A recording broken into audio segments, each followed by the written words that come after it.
सूरज की मां ने ऑफिस जाकर ईशा को निकाला, धक्के मारकर ऑफिस से बाहर। तभी ईशा को मुसीबत में देखकर बंटी ने सूरज और सूरज की मां को बताया ईशा की मजबूरी का सारा सच। जी हाँ, आपने बिल्कुल सही सुना है। जब ईशा भगवान की मूर्ति सूरज के ऑफिस में लेकर आ जाती है, तभी सूरज ईशा को बहुत डांटता है, लेकिन बाद में सूरज भगवान की मूर्ति ऑफिस में रखने के लिए मान जाता है। लेकिन दोस्तों, इस पूरी घटना के पीछे जो कहानी छुपी होती है, वो किसी को भी अंदर तक झकझोर कर रख देती है।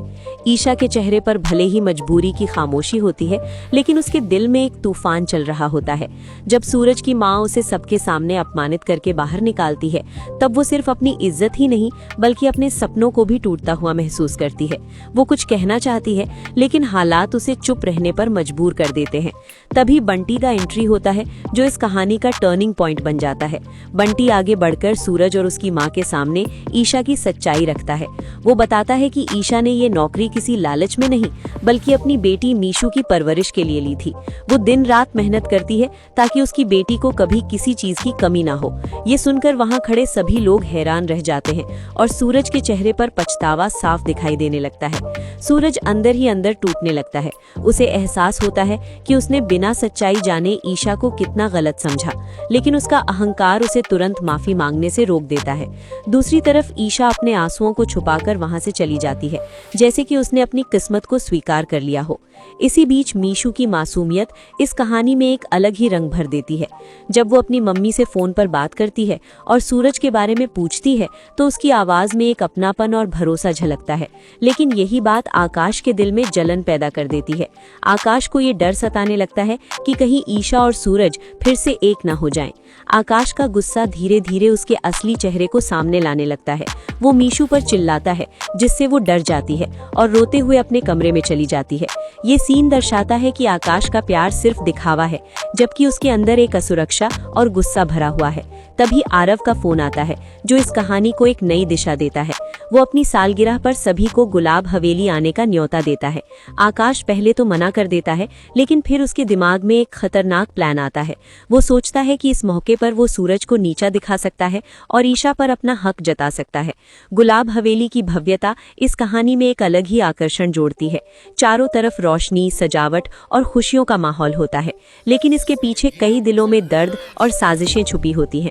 जब ईशा, आकाश और मीशू वहां पहुंचते हैं, तो सबकी नजरें उन्हीं पर टिक जाती हैं। ताई माँ का गुस्सा साफ झलकता है, लेकिन आरव स्थिति को संभाल लेता है।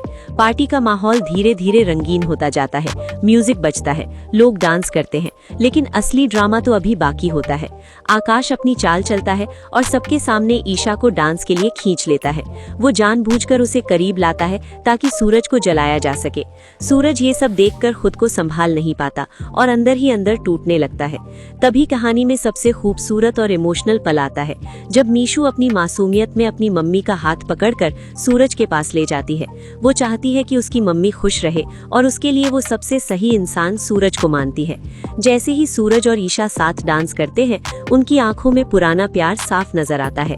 ये पल इतना गहरा होता है कि वहाँ मौजूद हर इंसान उसे महसूस करता है। लेकिन जहाँ प्यार होता है, वहाँ नफरत भी अपना असर दिखाती है। आकाश ये सब देखकर बर्दाश्त नहीं कर पाता। उसका गुस्सा धीरे धीरे फूटने लगता है।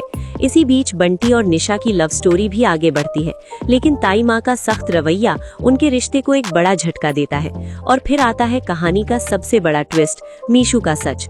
वो सबके सामने अपनी दिल की बात कह देती है। उसकी मासूम आवाज में इतनी सच्चाई होती है कि हर कोई चुप हो जाता है।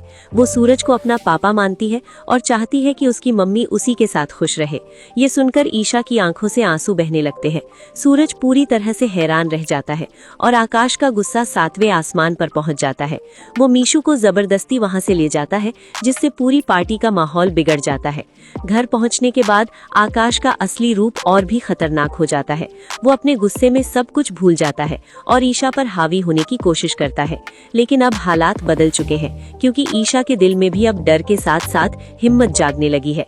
दूसरी तरफ सूरज अकेला बैठकर उन पलों को याद करता है जब उसने कहीं ईशा को खो दिया था। अब उसे एहसास होने लगता है कि वो आज भी ईशा से उतना ही प्यार करता है। ये एहसास ही आगे की कहानी का सबसे बड़ा आधार बनने वाला है। लेकिन अब कहानी में सबसे बड़ा सवाल यही है कि क्या मीशू अपने मम्मी और सूरज को एक कर पाएगी, क्योंकि अब सूरज के दिल में भी कहीं ना कहीं ईशा के लिए प्यार जाग चुका है और उसे एहसास होने लगा है कि ईशा आज भी उसी से प्यार करती है। तो दोस्तों, आज की अपडेट आपको कैसी लगी कमेंट करके जरूर बताएं। और अगर आप चाहते हैं सूरज और ईशा एक हो तो आप इस वीडियो को लाइक करके चैनल को सब्सक्राइब कर लें। धन्यवाद।